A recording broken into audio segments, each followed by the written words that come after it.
Hello students, तो आज हम लोग लेक्चर नंबर 2 में ग्रेविटेशन के लेक्चर नंबर 2 में आज हम लोग पढ़ेंगे कैवेंडिश एक्सपेरिमेंट, है ना।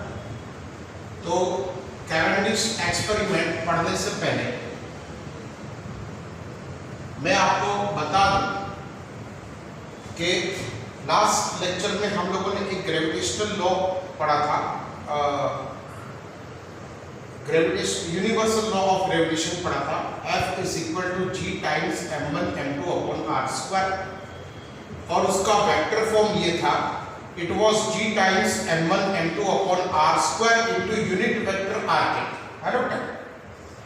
अब ये G जो है ना, इसका वैल्यू है 6.67 into 10⁻⁻11 newton metre square upon kilogram square, ये G का वैल्यू, ठीक है। तो the value of G is 6.67 into 10⁻⁻11 newton metre square upon kilogram square. अब आप बोलोगे ये वैल्यू कहां से लाए? देखिए मैं आपको बता दूं, आपके पास जो है दो फॉर्मूला है, एक तो ये वाला फॉर्मूला, और gravitational force of the earth is given by this formula, F is equal to mg, है ना। ये F is equal to G times m1 m2 upon r square, और F is equal to m into G। अब यहां पर ये capital G है, इसका वैल्यू ये है, और जो अर्थ हमको ग्रेविटेशनल फोर्स लगाती है ना, वो उसका इक्वेशन है हमारे पास m इनटू G। ये G का वैल्यू जो स्मॉल g है ना, इट इज अप्रोक्सीमेटली 9.8 मीटर पर सेकंड स्क्वायर, है ना। अब ये दोनों वैल्यू में फर्क आप देख लीजिए। अब ये दोनों इक्वेशन जो है, ये इक्वेशन यूनिवर्सल है, और ये equation is only for the gravitational force of the अर्थ। ये वाला इक्वेशन जो है, ये वाला इक्वेशन इसी पर से आया। हम लोग देखेंगे अभी कि ये वाला इक्वेशन हम लोग कैसे डिराइव करेंगे।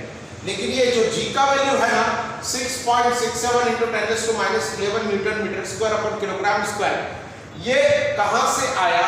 तो ये कैवेंडिश के एक्सपेरिमेंट से आया।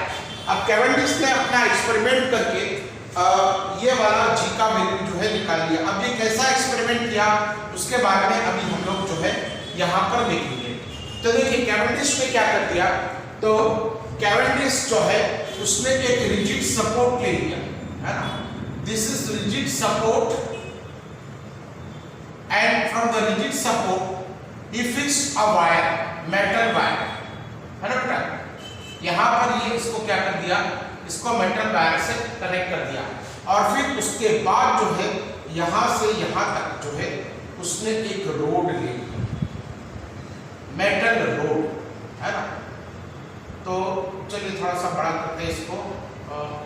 मेटल वायर हम लोग यहां पर लिखते थे, दिस इज मेटल वायर, और ये वाला रोड जो है थोड़ा सा बड़ा कर देते हैं, और यहां पर at the end of the road, metal road, he fixed two small lead spheres। ये वाला है आपके पास metal rod, and this is lead। PB का क्या मतलब होता है आपको पता है केमिस्ट्री में, lead spheres, है ना। ये भी lead sphere, ये भी lead sphere। अब उसने यहां पर क्या कर दिया, यहां पर एक छोटा सा एक वेरी स्मॉल मिरर लगा दिया उसने, calibrated mirror, why? To measure the deflection और द ट्विस्ट। तो ये वाला है, हो गया हमारे पास कैलिब्रेटेड मिरर। अब ये कैलिब्रेटेड मिरर क्या था सॉरी, ये कैलिब्रेटेड मिरर पे यहाँ पर जो आप एंगल्स लगे हुए थे 0 डिग्री, 22 डिग्री, या तो 3 डिग्री, या मिनट्स में या सेकंड्स में। अगर ये रोड जो है ऐसा है, ये रोड अगर ऐसे घूमेगा ना, तो ये वाला इंडिकेटर जो है, यहाँ पर उसने एक इंडिकेटर भी लगा दिया था, ये इंडिकेटर भी इस वायर के साथ में घूमेगा, और ये आसानी से कितना डिग्री ट्विस्ट हुआ ये आसानी से मेजर कर लेगा, ठीक है ना। तो ये वाला जो है यहाँ पर इसने ऐसे दो लेड स्फीयर्स लगा दिए। अब उसने क्या कर दिया कि एक बड़ा वाला लेड स्फीयर उसने यहाँ पर लगा दिया, ये वाला भी लेड स्फीयर था, और यहाँ पर भी जो है उसने लेड स्फीयर लगा दी, मतलब रख दिया उसने। चलो, इसका मास है स्मॉल m और ये कैपिटल मास स्मॉल m, ये भी identical, this two identical lead spheres were there. अब ये वाला भी जो है हमारे पास ऐसा हो गया। अब this was experimental setup by Cavendish and उसने क्या कर दिया कि अब जो है यहाँ पर उसने ऐसे कर दिया कि यहाँ पर जो है आइडेंटिकल उसने यहाँ पर दो लेड स्फीयर ले लिए, ये वाला कैपिटल M का लेड स्फीयर था। अब ये दोनों के बीच का डिस्टेंस कैसे मेजर करेंगे बेटा? Centre to centre. तो ये दोनों के बीच का डिस्टेंस उसने r रख दिया, ठीक है ना, क्या स्मॉल r। और ये वाला भी जो है यहाँ से सेंटर से इस सेंटर के बीच का डिस्टेंस हमारे पास स्मॉल r रख दिया। और यहाँ से यहाँ तक length of the metal rod was taken as L, ठीक है। अब क्या हो गया? तो अब जो है यहाँ पर अगर आप देखोगे तो ये मेटल का स्फीयर जिसका मास कैपिटल M है और ये स्मॉल लेड स्फीयर जिसका मास स्मॉल m है, ये दोनों के बीच में ग्रेविटेशनल फोर्स लगेगा। कितना लगेगा? F is equal to G times mm upon r square, दोनों के बीच का डिस्टेंस r है। और यहाँ पर भी वैसे भी जो है उसने यहाँ पर भी उसने ऐसे ही लेड का स्फीयर रख दिया, तो यहाँ पर भी जो है ग्रेविटेशनल फोर्स लगेगा। कैसे? ये वाला एक स्फीयर को उसने यहाँ पर रख दिया और दूसरे स्फीयर को उसने यहाँ पर रख दिया, तो ये दोनों के बीच का यहाँ पर ग्रेविटेशनल फोर्स लगेगा और यहाँ पर ग्रेविटेशनल फोर्स लगेगा। तो हम लोग जो है बात कर रहे थे इसकी कि यहाँ पर एक फोर्स लगी, मतलब या इस डायरेक्शन में जो है एक फोर्स F दोनों के बीच में लगेगा, ग्रेविटेशनल फोर्स, और इतना ही फोर्स यहाँ पर भी लगेगा। तो ये जो फोर्स होता है that force is given by this formula, ये वाला, ये दोनों के बीच में जितना फोर्स लगेगा उतना ही फोर्स ये दोनों के बीच में भी लगेगा, और ये जिस डायरेक्शन में लगेगा एग्जैक्टली उसकी ऑपोजिट डायरेक्शन में ये फोर्स लगेगा। तो F is equal to G times m1 m2 upon r square. So m1 जो है हम लोग ये लेते हैं, m2 अपॉन ये लेते हैं, दोनों के बीच का डिस्टेंस हम लोग लेते हैं यहाँ पर r square. Late us say this force is F1 और ये वाला फोर्स जो है F2। F1 का जितना वैल्यू है उतना ही, क्योंकि आइडेंटिकल कंडीशन से बेटा, तो F2 is equal to G times m1 m2 upon r square, ठीक है। तो ये वाला हमारे पास जो है F1 और F2। अगर देखिए यहाँ पर ये रोड है, ये वाला आपके पास एक स्फीयर है, ये वाला आपके पास दूसरा स्फीयर है। यहाँ पर जो फोर्स F1 लगता है, यहाँ पर जो फोर्स F2 लगता है, तो क्या ये अगर हम लोग ऊपर से देखेंगे तो ऐसा दिखाई देगा ना। देखिए अगर यहाँ पर ये वाला ऐसे है और ये वाला ऐसे है, अगर हम लोग ऊपर से देखेंगे तो ये F1 और F2 ऐसे दिखाई देगा ना। तो यहाँ पर this two equal and opposite forces of the same magnitude they will form a couple, है ना, और कपल से जो है एक टॉर्क प्रोड्यूस होगा। क्या प्रोड्यूस होगा बेटा? Torque. And that torque can be found out by taking either of the force into perpendicular distance between these two forces। तो ये दोनों के बीच का perpendicular distance क्या होगा? देखिए यहाँ पर और यहाँ पर दोनों के बीच का, ये लाइन ऑफ एक्शन और ये लाइन ऑफ एक्शन, दोनों के बीच का जो है perpendicular distance कितना होगा? L। तो ये वाला हम लोग इसको ऐसे लिखेंगे, either of the forces into perpendicular distance between these two। तो torque produced due to this couple is given by tau p is equal to G times m1 m2 upon r square into we can say L। Let us say this is our equation number 1। ठीक है बेटा, ये क्या हो गया? Cavendish का experiment के अंदर जो है इतनी टॉर्क प्रोड्यूस हुई। अब टॉर्क प्रोड्यूस होगी तो वो क्या करेगा? वो जो रोड है वो इट विल ट्विस्ट, है ना, ये ऐसे मोशन करेगा, ऐसे ट्विस्ट करेगा, मतलब ये ऐसे जो है घूमेगा।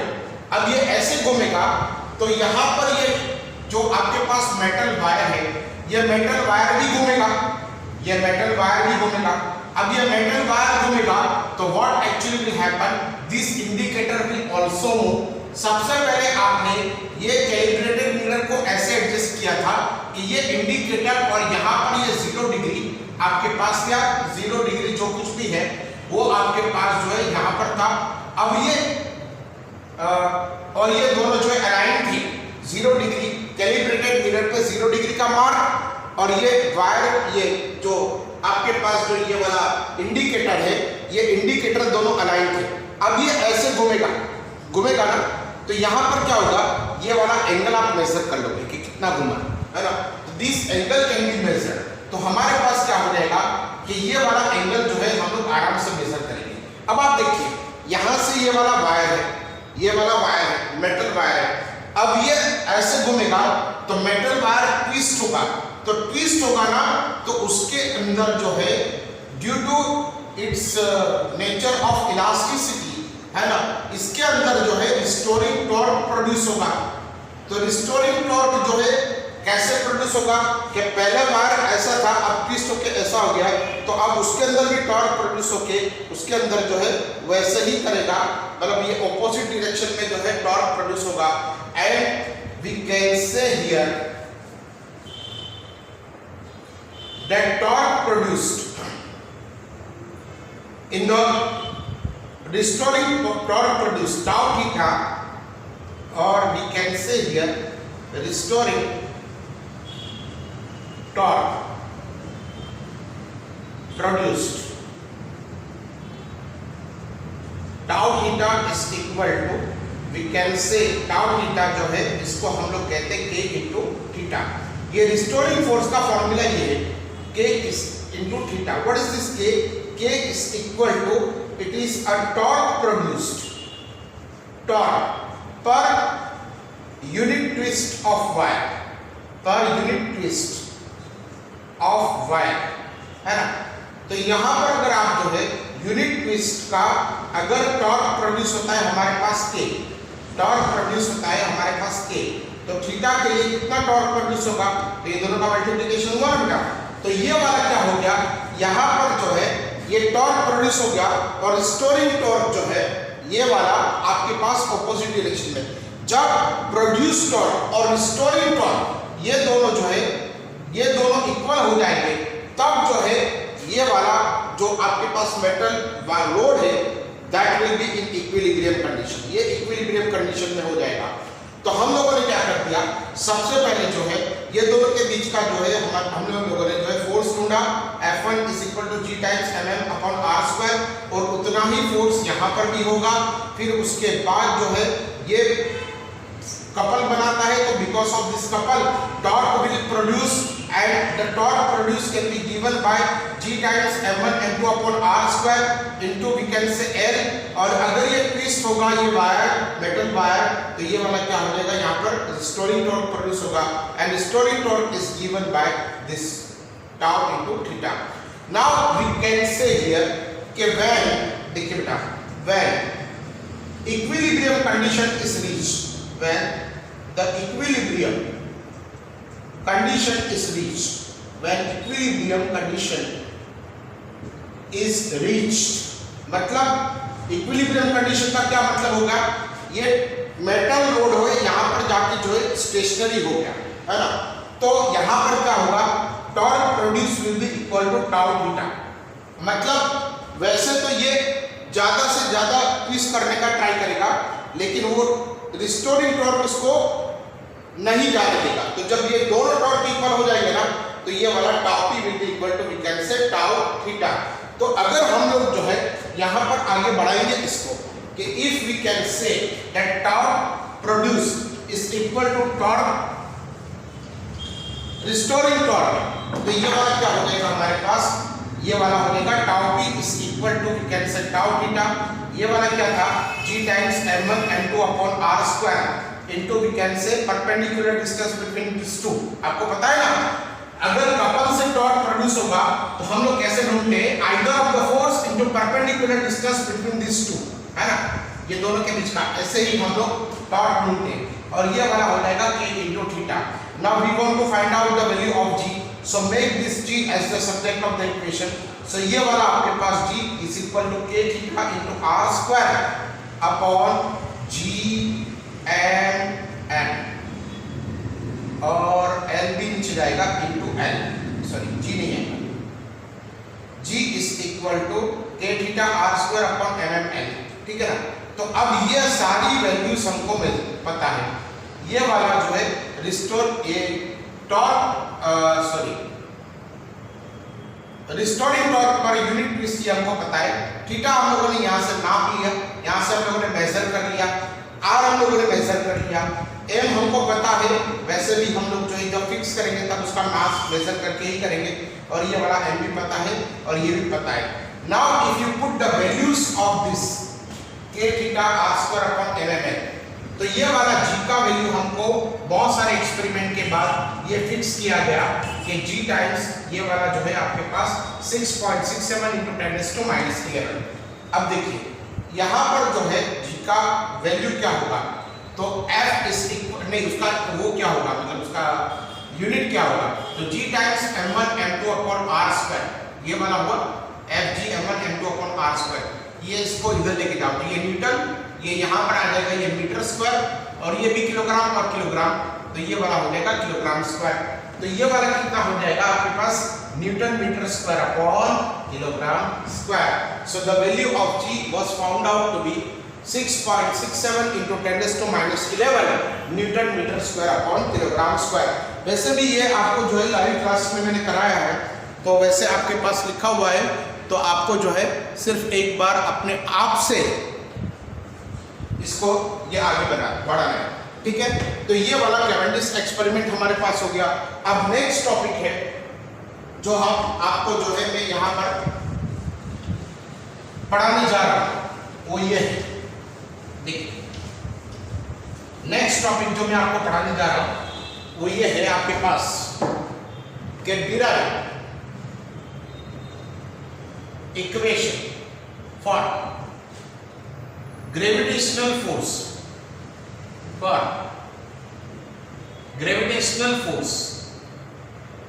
due to earth। मतलब आपको क्या इक्वेशन डिराइव करना है, F is equal to mg। लेकिन इसके पहले एक काम करेंगे हम लोग जो है earth is equal to mg, इसके पहले हम लोग derive an equation for g है। What is this g? g is nothing but it is gravitational acceleration due to earth. g का क्या मतलब हो गया, it is gravitational acceleration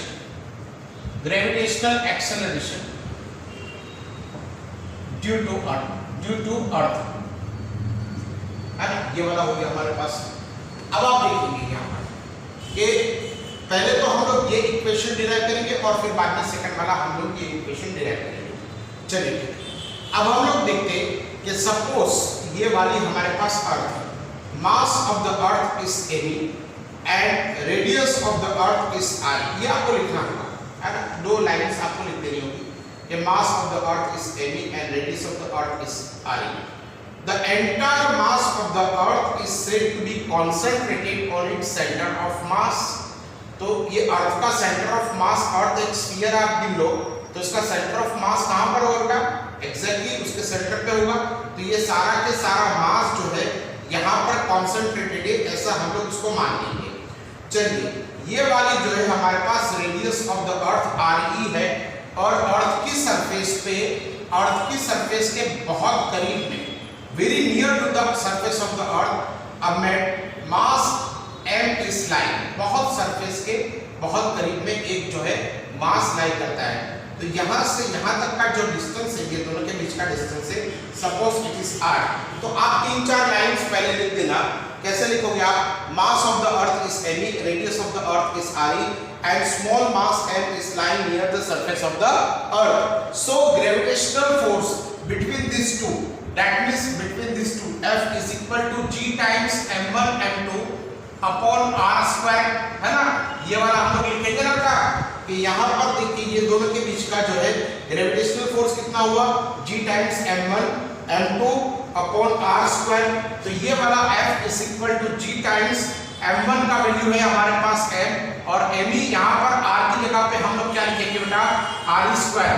what we will write here is r is approximately equal to r because आपको ये चीज मैं आपको बता दूं, mass of the earth is known to us and the value of mass of the earth is this much, 6 into 10 to 24 kilogram, and radius of the earth is 6400 kilometer and average radius actually earth जो है ऐसी है, यहाँ से थोड़ा सा उसकी radius कम है, यहाँ से ज्यादा है, लेकिन अगर एवरेज हम लोग गिने ना तो average radius of the earth is found to be 6400 kilometre, not meter.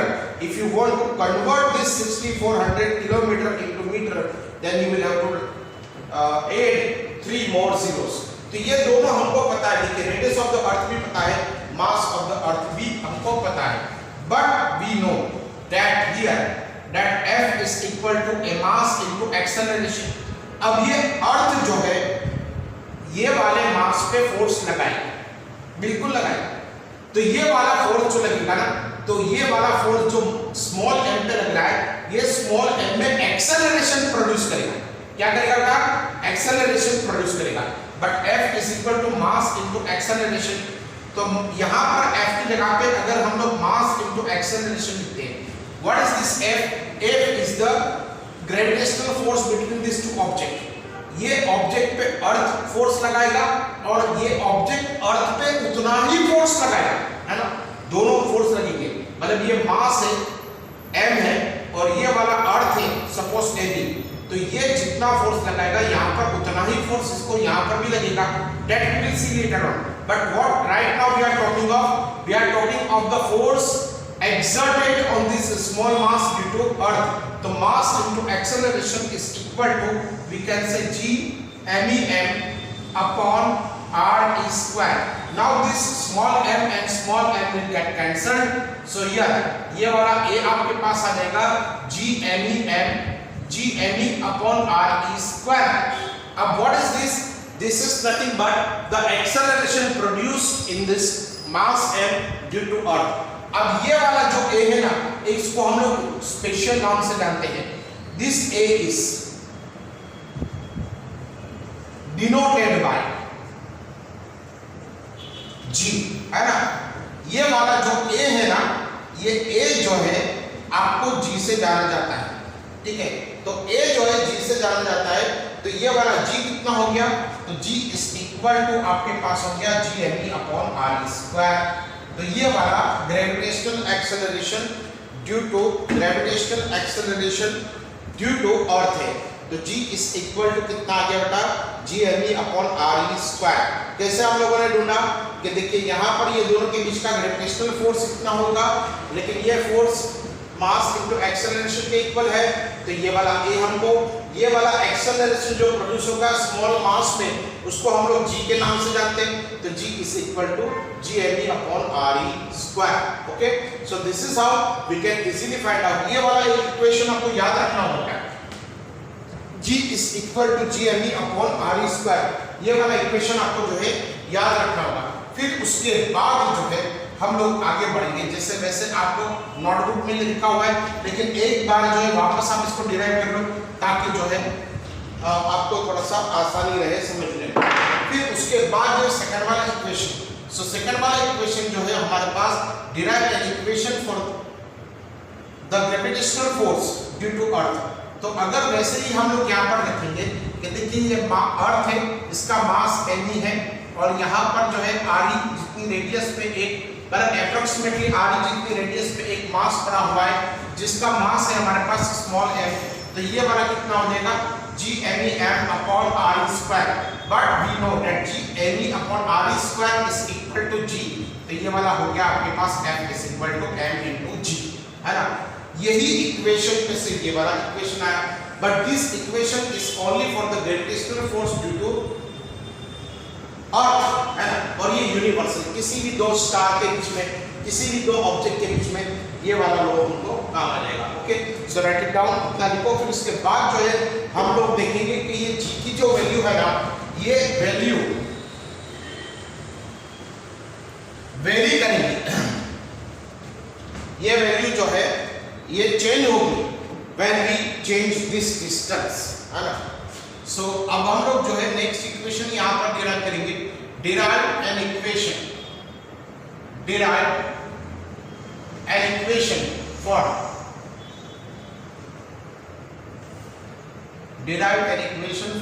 The variation in the value of g। वो g की वैल्यू में तो कोई फर्क नहीं पड़ेगा, इसकी वैल्यू में कोई फर्क नहीं पड़ेगा, ये यूनिवर्सल कांस्टेंट है। अब देखिए, derive an equation for the variation of the value of g with height, है ना। जैसे जैसे उसकी हाइट बढ़ेगी तो वैसे वैसे उसका वैल्यू ऑफ जी भी चेंज होगा।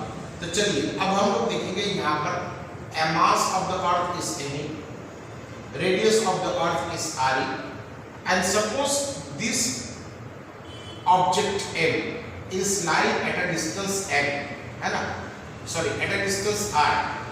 तो हम लोग को दो तीन लाइन जैसे पहले डिस्क्रिप्शन में आप जो लिखते हो वो लिख देनी है कि mass of the earth is m, radius of the earth is r, and this object of mass m is lying at a distance r from the center of the earth।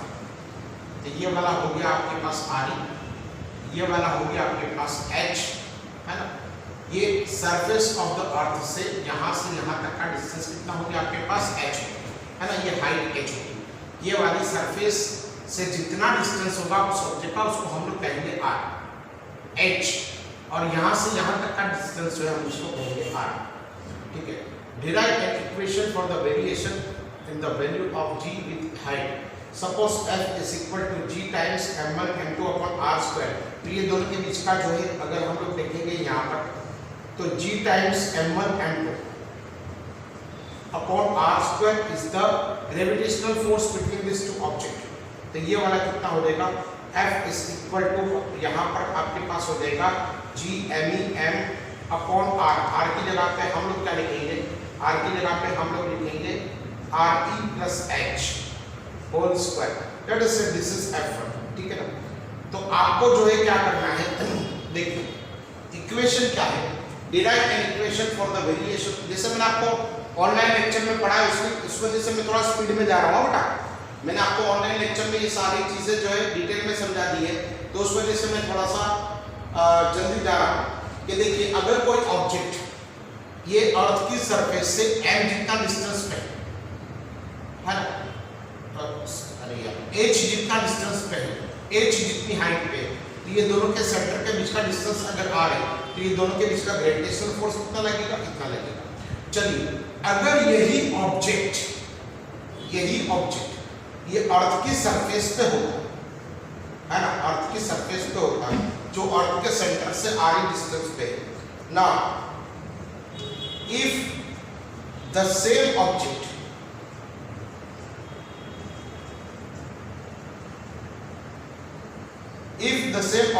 is lying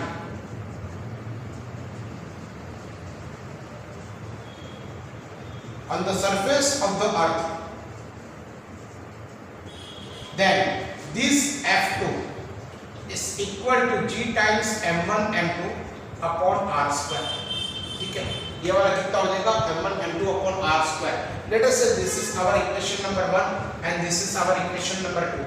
Now क्या हो गया, F1 क्या है, ये वाला आपके पास ये दोनों के बीच का जो है ग्रेविटेशनल फोर्स, और ये इसी ऑब्जेक्ट को अगर हम लोग सरफेस ऑफ द अर्थ पे लाएंगे तो ये यहाँ पर कितना उसको ग्रेविटेशनल फोर्स लगेगा। जैसे मैं सरफेस ऑफ द अर्थ पे अभी मैं हूँ तो मुझे कितना फोर्स लगता है, इतना ही g m1 m2 upon r square, है ना, ये वाला।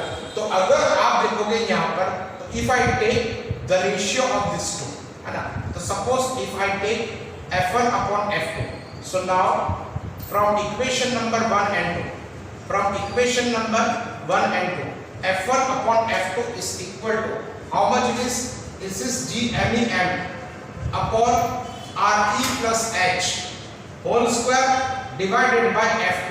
तो f2 क्या हो जाएगा बेटा, g me m upon we can say r square, ठीक है। तो ये वाला जो है f1 अपॉन f2, ये वाला कितना हो जाएगा आपके पास, तो this two will get cancel, so ये वाला आपके पास हो जाएगा r square upon re plus h whole square, 1 क्या हो जाएगा, ये न्यूमरेटर में चला गया और ये डिनोमिनेटर में आ गया। तो राइट डाउन इतना लिखो, फिर बाद में हम लोग इसको आगे बढ़ते हैं। तो ये वाला जो है आप 2-4 लाइंस उसकी इनिशियल लिख देना कि ये वाला मास ऑफ द अर्थ और ये वाला जो है आप इसको ऐसे लिख देना। So f1 upon f2 comes out to be re upon re plus h whole square, ठीक है। इतना लिखो, आगे हम लोग आगे बढ़ेंगे। वीडियो को पॉज कर लीजिए। अब देखेंगे हम लोग, देखिए यहां पर आपके पास हो जाएगा f1 अपॉन f2, ठीक है। तो ये वाला हो गया आपके पास re upon re plus h और रेस्ट, ठीक है। अब यहां पर जो फोर्स लगेगा ना इससे, तो इससे एक्सेलरेशन जो अर्थ से प्रोड्यूस होता है उसको हम लोग g कहते हैं। तो सपोज यहां पर ये वाला एक्सेलरेशन g डैश, या आपको g1 भी कहना हो तो भी कोई दिक्कत की बात नहीं है, g1 हो गया है ना, ये f1 से। यहां पर जो अगर मास है तो ये मास के ऊपर अर्थ से जो एक्सेलरेशन प्रोड्यूस होगा उसको हम लोग g1 कहेंगे, और अर्थ की सरफेस पर जो एक्सेलरेशन प्रोड्यूस होगा उसको हम लोग g कहेंगे। तो ये f1 is equal to m into a1 ऐसे लिखोगे ना, और यहाँ पर m इंटू a2 ऐसे लिखोगे, लेकिन a1 की जगह पे हम लोग g1 लिखेंगे और a2 की जगह पे हम लोग g लिखेंगे। अब ये वाला क्या हो जाएगा हमारे पास, तो ये वाला हो गया आपके पास re plus h raise to 2, ठीक है। अब यहाँ पर देखिए m and m will get cancel, तो यहाँ पर g1 upon g is equal to, अगर मैं इसको उल्टा कर दूं, इसको मैं उल्टा कर दूं, तो ये वाला हो जाएगा re plus h upon re raise to minus 1। इसको जो है इसको मैं उल्टा कर दूं तो 2 का क्या हो जाएगा -2, है ना। ये वाला आपके पास -2 हो गया। अब ये -2 हुआ तो इसको हम लोग क्या करेंगे, तो ये वाला हो गया g1 upon g is equal to re के डिनोमिनेटर में भी re और h के डिनोमिनेटर में भी re रेज़ टू आपके पास हो जाएगा -2। तो ये वाला g1 upon g is equal to 1 plus h upon re raise to -2, है ना। ये वाला आपके पास इक्वेशन ऐसे आ जाएगा। सो ये वाला इक्वेशन आपके पास आ गया g1 is equal to g into 1 plus h upon re raise to -2। This is the equation of the variation with height h। जितना हाइट आप चेंज करोगे उतना ये g का वैल्यू चेंज होगा। अभी यहाँ अर्थ के सरफेस के नियर में तो इसका वैल्यू g 9.8 है, लेकिन जैसे जैसे आप दूर जाओगे ना तो ये वैल्यू 9.8 नहीं मिलेगा, कुछ और मिलेगा ना। ये वाला जो है आपके पास एक इक्वेशन आ गया। अब आपके पास जो है, देखिए मैं जल्दी इसलिए पढ़ा रहा हूँ क्योंकि आपको पहले पढ़ा दिया होगा। अब मैंने बात किया था, आपको याद है बायनोमियल थ्योरम याद है आपको, 1 plus x raise to n, इसका एप्रोक्सीमेट एक्सपांशन क्या होगा 1 plus nx। What is the condition, that x must be very much less than 1। अगर x का वैल्यू बहुत कम है 1 से, तो ये वाला इसका एप्रोक्सीमेट एक्सपांशन हो जाएगा। तो अब हम लोग उसका भी एप्रोक्सीमेट एक्सपांशन लेंगे। अब हम लोग जो है क्या उसकी शर्त लेते हैं, if h is very much less then r, है ना, कि ये हाइट जो है re के से बहुत कम है, मतलब h का वैल्यू 10 किलोमीटर तक है ना, re का वैल्यू 6400 किलोमीटर और h का वैल्यू 10 किलोमीटर तक है ना, तो h upon re will be very much less than 1। तो अब ये क्या हो जाएगा, g1 is equal to g, और ये वाला हो जाएगा 1 plus h upon re raise to -2। इसका एप्रोक्सीमेट एक्सपांशन क्या हो गया, g is equal to 1 minus ये दोनों का multiplication two h upon re। But this equation is only valid when this condition is fulfilled, वरना वो इक्वेशन अगर h का वैल्यू जो है आपके पास जो है 10 किलोमीटर, देखिए ये दोनों का मल्टीप्लिकेशन होगा ना, g is equal to g जो 9.8 है इंटू 1 और ये दोनों का मल्टीप्लिकेशन nx, n ये -2 है और यहाँ पर ये x हो गया। तो g1 is equal to g into 1 minus 2h upon re will be the value of, we can say g1, when you have got the value of g, when you have got the value of h to be very small, then re। ये दो equation जो है variation. अब जैसे आप अर्थ की surface से दूर जाओगे तभी भी आपके पास जो है ये वाला इक्वेशन मिलेगा। और अर्थ की सरफेस के अंदर जाओगे ना बेटा, यहां पर अंदर जाओगे तभी भी जी का वैल्यू चेंज होगा, है ना। तो हम लोग ये वाला इक्वेशन जो डिराइव किया, उसके बाद जो हम लोग दूसरा भी एक इक्वेशन डिराइव करते हैं, derive an equation for the variation in the value of g with that. अब चलिए अब हम लोग दूसरा इक्वेशन डिराइव करेंगे कि अगर अर्थ की सरफेस के अंदर गए तो हमारे पास क्या हो जाएगा। तो अर्थ की सरफेस के अंदर गए, इसको वीडियो को पॉज करके आपको लिखना होगा। अब देखिए आपके पास अगर अर्थ की सरफेस के अंदर चले गए, है ना, गड्ढा करके या बोर करके अगर आप अर्थ की सरफेस के अंदर चले गए, तब जो है आपके पास वैल्यू ऑफ जी में क्या चेंज आ जाएगा, दैट वी विल सी। तो चलिए अगर हम लोग देखेंगे यहाँ पर कि suppose this is the sphere of the earth, mass of the earth is A V and radius of the earth is R E. ठीक है, radius of the earth is R E, यहां से यहां तक का डिस्टेंस आपके पास आर ई है। अगर आपने क्या कर दिया, यहां पर यहां से बोर कर दिया, यहां से गड्ढा कर दिया, और इस गड्ढे के साथ में जो है अगर आप मास यहां पर लेके आ गए, ये मास स्मॉल एन यहां पर लेके आ गए, है ना, यहां से यहां तक आपने इसको बोरिंग कर दिया या गड्ढा कर दिया, और यहां पर जो है मास लेके ऐसे आ गए, तो यहां से यहां तक का डिस्टेंस ये वाला आर हो जाएगा। अंडरस्टूड? क्या कर दिया आपने, यहां पर जो है इसमें बोरिंग कर दिया, और बोरिंग करने के बाद ये मास यहां पर लेके आ गए, है ना। अब जो है यहाँ पर इसके सेंटर मास, ये अर्थ का पूरा के पूरा मास यहाँ पर कॉन्सेंट्रेटेड है, और ये वाला मास यहाँ पर आ गया। तो अब ये वाला डिस्टेंस कितना हो गया r, और ये वाला डिस्टेंस कितना हो गया आपके पास d, है ना। तो ये वाला कितना हो गया r plus t is equal to, we can say r equal, बस इसी का हम लोग जो है यूज करेंगे। चलिए तो अब हम लोग जो है आगे बढ़ेंगे। देखिए मास of the earth is m, ये m और ये वाला मास आपके पास m है। तो यहां पर हम लोग ऐसे लिखेंगे re is equal to r plus d। ठीक है, बहुत सिंपल है।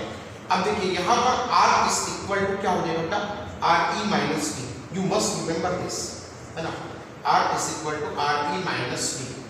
अब ये वाला जो मास है ना, ये वाला मास हम लोग ऐसे कंसीडर करेंगे,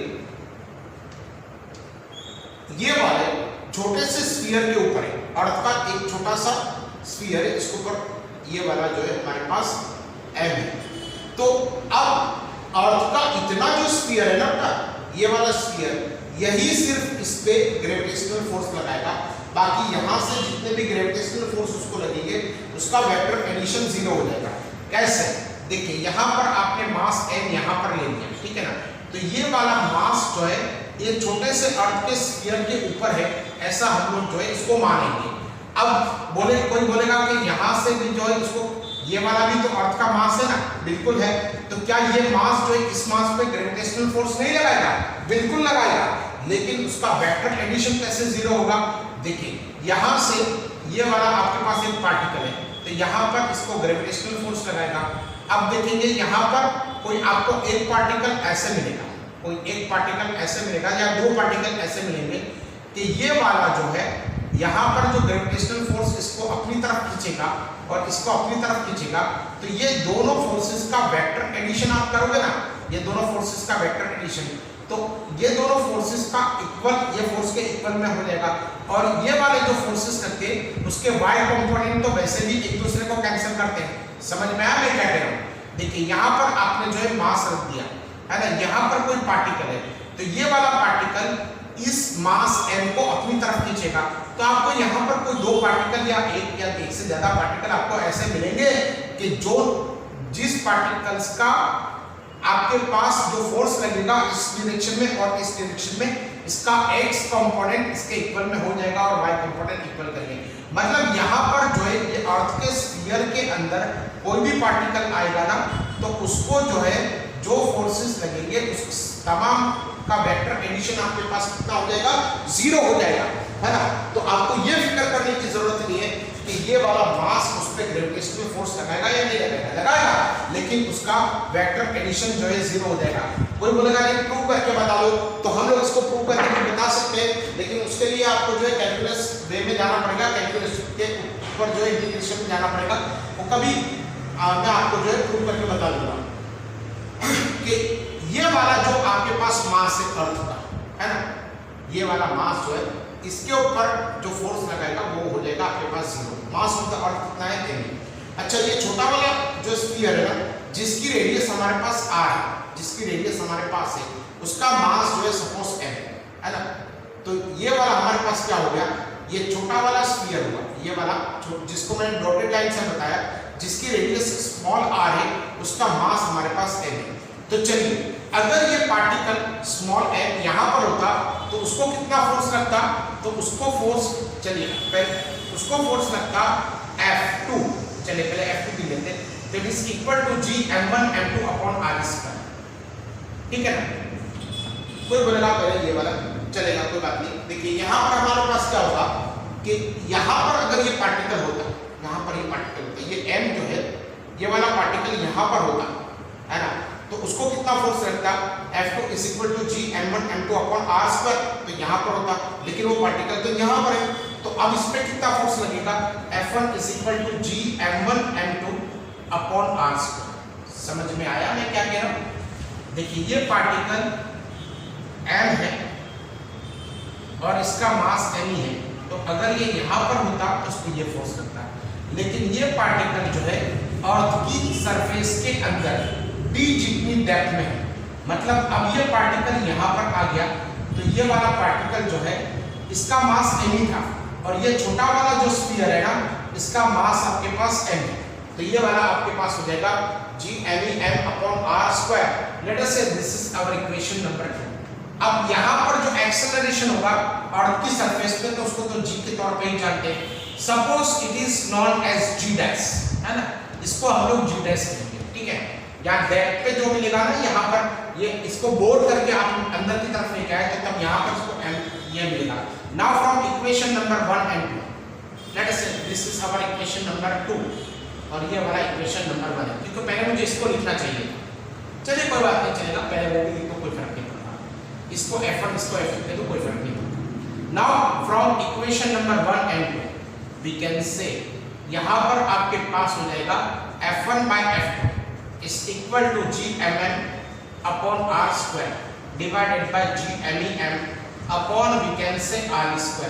क्या कर दिया, इसको रख दिया और यहाँ पर ये इसको रख दिया, तो G m और G m कैंसिल हो गया, तो F1 की जगह पे हम लोग क्या लिखेंगे, F1 की जगह पे हम लोग लिखेंगे m into G डैश, और F2 की जगह पे हम लोग क्या लिखेंगे, m into G is equal to, ये वाला कैंसिल हो गया, तो m upon r², और यहाँ पर m इंटू वी कैन से r², ठीक है।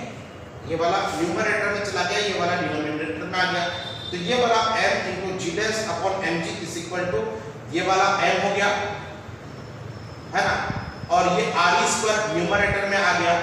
अब यहाँ पर g और g तो कैंसिल हो गया, यहाँ पर m ही रह गया और यहाँ पर r² रह गया। Now further calculation will give us, that is acceleration at this point which is g dash and upon acceleration at this point which is g is equal to m। चलिए ये जो m का मतलब क्या हुआ, ये वाला मास, ये वाला मास जो है इसको हम लोग ऐसे नहीं लिख सकते, density into volume, and density is equal to volume density is equal to mass upon volume, तो mass is equal to density into volume लिखेंगे, और यहाँ पर आपके पास क्या हो जाएगा, this will be equal to r², और ये वाला r² तो वैसे के वैसा, और m की जगह पर रो इनटू वॉल्यूम ऑफ एंटायर अर्थ, ठीक है, तो वॉल्यूम ऑफ एंटायर अर्थ हो गया। अब रो विल गेट कैंसिल, तो g डैश अपॉन g, ये वाला क्या हो गया। अच्छा, v डैश की जगह पे मैं क्या लिखूंगा, volume of the sphere 4/3 pi r³, ठीक है ना, इतना इसका, और ये वाला हो जाएगा आपके पास r², और डिनोमिनेटर में ये वाला r² तो वैसे का वैसा, और यहाँ पर v में क्या लिखूंगा बेटा, 4/3 into pi into we can say r³।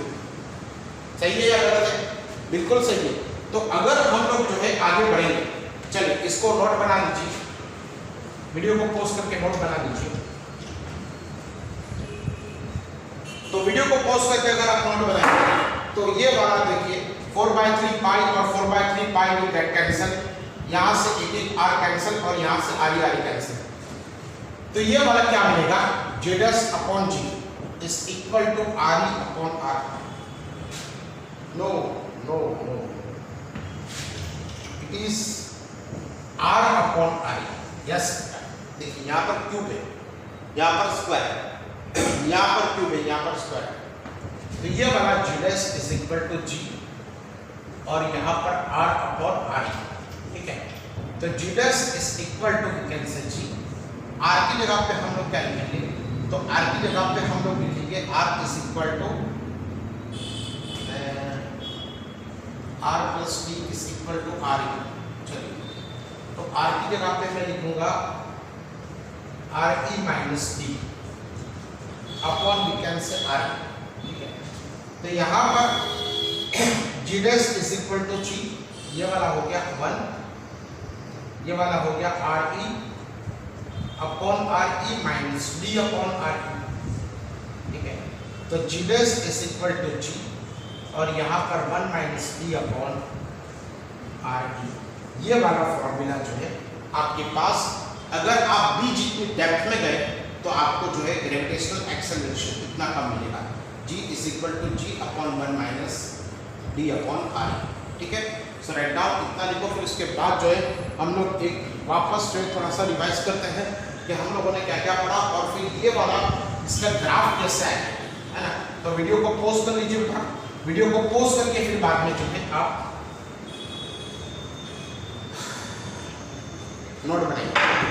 चलिए, हम लोगों ने अभी तक जो है ये वाला सीखा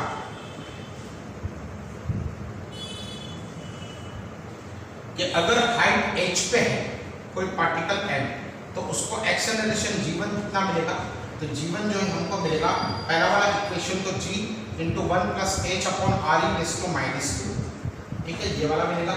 और अगर g का value very much less than R है, ये वाला g1 क्या मिलेगा, g into 1 minus 2h upon R E. ठीक है बेटा, ओके। अब उसकी डेप्थ में है, सपोज यहाँ पर है, तो तब जो है g डैश क्या मिलेगा, g into 1 minus d upon R E. ठीक है, यहाँ पर देखिए 2h है और यहाँ पर 2d नहीं है, इतना याद रखना, ये 2h है और यहाँ पर d। अब देखिए, अगर हम लोग जो है यहाँ पर एक ग्राफ बनाए g और r is distance between this two, ये वाला r जो है distance between the centre of earth और द डिस्टेंस। तो पहले क्या मिलेगा, यहाँ पर सेंटर ऑफ द अर्थ पे, यहाँ पर अगर डिस्टेंस ये वाला जो पार्टिकल यहाँ पर आ गया n, तो यहाँ पर दोनों के बीच का डिस्टेंस 0 होगा एक्चुअली। तो यहाँ पर अगर आप देखोगे ना, तो यहाँ पर जो है उसका ग्रेविटेशनल फोर्स जो है 0 हो जाएगा। फिर ये ऐसे बढ़ेगा जैसे जैसे ये डेप्थ कम होती जाएगी, वैसे वैसे जी का वैल्यू आपको बढ़ेगा, है ना।